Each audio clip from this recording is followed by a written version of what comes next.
السلام علیکم ورحمۃ اللہ وبرکاتہ۔ آج ہم دیکھیں گے ایک ایسی رات کے بارے میں جو کہ رمضان میں آتی ہے، اور اگر ہم اس میں عبادت کرتے ہیں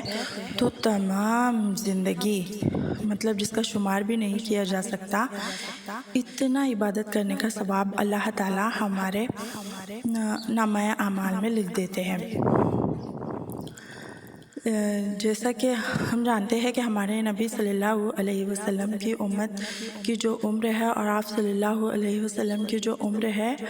وہ صرف 60 سال کی ہے، اور جو پرانے پیغمبر گزرے ہیں جتنے بھی آدم علیہ السلام کے بعد سے، ان تمام کی عمر 1000 سالوں سے بھی زیادہ ہوتی تھی، تو ان کی زندگی کا وقفہ بھی زیادہ تھا، اور پھر ان کو اگر جو نیک لوگ ایمان والے رہتے تھے تو ان کی عبادت کے لیے جو وقت ان کو ملتا تھا وہ بھی زیادہ تھا، اور ہماری زندگیاں ہی 60 سال کی ہے، تو پھر ہم کس طریقے سے عبادت میں ان کے برابر ہو سکتے ہیں؟ اس کے لیے اللہ تعالیٰ نے ہم کو یہ رات سے نوازا ہے۔ جیسے کہ ایک روایت میں ہے کہ حضرت موسیٰ علیہ السلام کے پاس ایک عورت آئی اور اس نے کہا کہ اے رسول، میرا بچے 250 سال ہی جیتے ہیں، اس کے بعد انتقال فرما دیتے ہیں، اور اس کے جو گود میں ایک 60-70 سال کا جو بچہ تھا، اور اس نے اس طریقے سے حضرت موسیٰ علیہ السلام سے کہا، تو حضرت موسیٰ علیہ السلام نے ان کو جواب دیا کہ یہ جو 250 سال ہے یہ بھی زندگی بہت زیادہ ہے۔ جو آخری نبی آئیں گے حضرت محمد صلی اللہ علیہ وسلم، ان کے امت میں زندگی صرف 60 یا 70 سال، زیادہ 100 سال ہی ہوں گی، اس کے اوپر نہیں ہوں گی، یہ بہت زیادہ عمر ہے 250 سال، اور اس زمانے کے لوگوں کی عمریں بہت زیادہ ہوا کرتی تھی، اس لیے پھر ہم ان کے برابر عبادت میں شمار نہیں ہو سکتے تھے، اس لیے اللہ تعالیٰ نے ہم کو یہ رات سے نوازا۔ یہ رات رمضان کے جو ہے تو آخری 10 جو دن ہوتے ہیں عشرے، ان میں ہے، اور آپ صلی اللہ علیہ وسلم کو اس رات کی اصل تاریخ بھی پتہ تھی، لیکن اللہ کے رسول جب صحابہ اکرام کے پاس اس رات کو بتانے کے لیے جا رہے تھے کہ یہ کون سی رات ہے، درمیان میں آپ صلی اللہ علیہ وسلم کہیں پر رک گئے، اور پھر اللہ تعالیٰ نے ان سے وہ رات کو بھلا دیا۔ اس طریقے سے ہم کو اس رات کی اصل تاریخ نہیں پتہ ہے، لیکن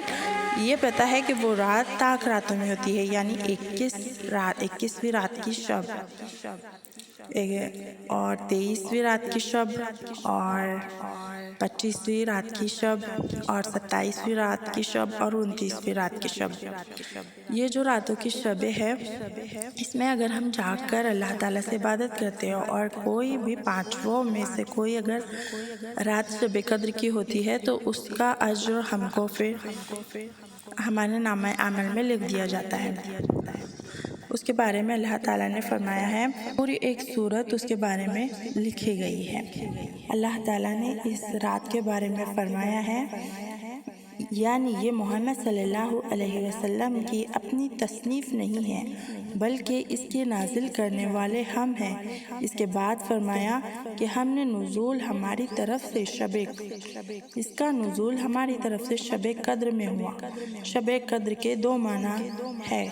اور دونوں ہی یہاں مقصود ہیں۔ ایک یہ کہ یہ وہ رات ہے جس میں تقدیروں کے فیصلے کر دیے جاتے ہیں، یا بالالفاظ دیگر یہ کوئی معمولی رات عام راتوں جیسی نہیں ہے،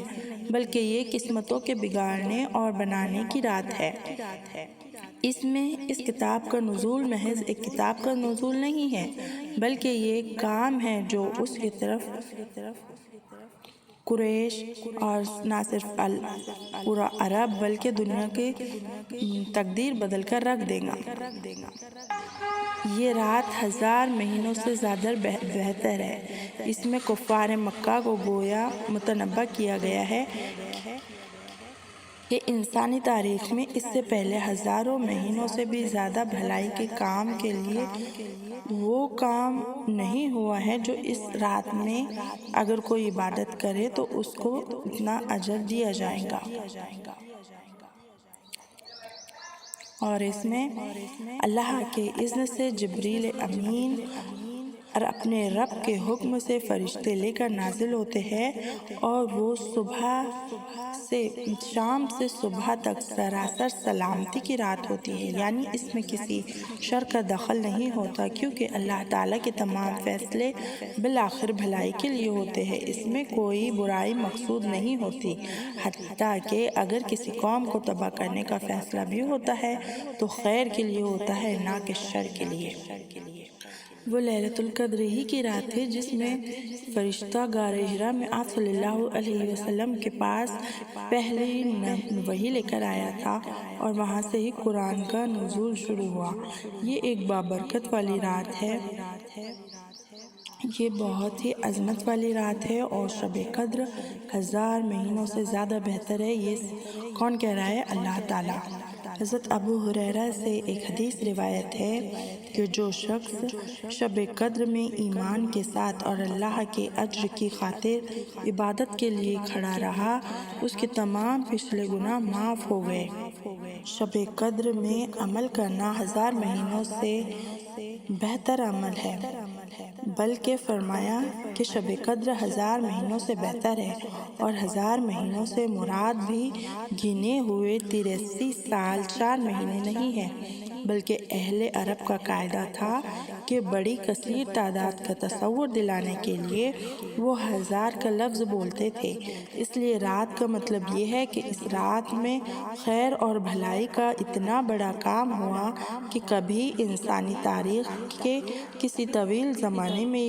ایسا کام نہ ہوا تھا۔ اس رات میں خود جبریل امین اور فرشتوں کو ساتھ لیے آتے ہیں اور اللہ کے حکم سے آتے ہیں، اور یہ رات شام سے صبح تک پوری خیر ہی خیر ہے اور ہر فتنے سے پاک ہے۔ ہم کو چاہیے کہ اس میں ہماری نفل نمازیں ادا کرے، اور جو قضا نمازیں ہیں وہ ادا کرے، اور قرآن شریف کا مطالعہ کرے، قرآن شریف کو سمجھے، اس پر غور کرے، عمل کرے، اور ایک مجموعے کے ساتھ قرآن کا مطالعہ کرے، اور اکیلے میں بھی کر سکتے ہیں لیکن پھر ہمیں نیند آ جاتی ہے، اور 21 سے تو 29ویں شب تک رات کو تلاش کرے اور اس میں عبادت کا خصوصی خیال رکھے۔ یہ ہم تمام مسلمانوں کو چاہیے کہ ہم اس کی شب قدر کی قدر کریں۔ اس رات میں پڑھنے کے لیے خاص طور سے ایک دعا سکھائی گئی ہے جو کہ حدیث میں ہے، اللہم انکا عفو تحب العفو فاعف عنی۔ اے اللہ، بے شک تو بہت ہی زیادہ معاف کرنے والا ہے اور تو میرے گناہوں کو بخش دے۔ یہ اس کا ترجمہ ہے۔ اس کو بکثرت پڑھ کر اللہ تعالیٰ سے دعا کرنی چاہیے، اور شب قدر میں زیادہ سے زیادہ عبادت کا خیال رکھنا چاہیے، کیونکہ یہ 1000 مہینوں سے زیادہ افضل ہے، اور ہماری زندگی تو صرف 60 70 80 100 سال کی ہی ہے۔ اگر ہمیں یہ رات مل جاتی ہے اور ہر سال ملتی ہے تو پھر اللہ تعالیٰ ہماری عبادت میں کتنا اجر دیں گے، اس کا ثواب آپ لگا ہی سکتے ہیں۔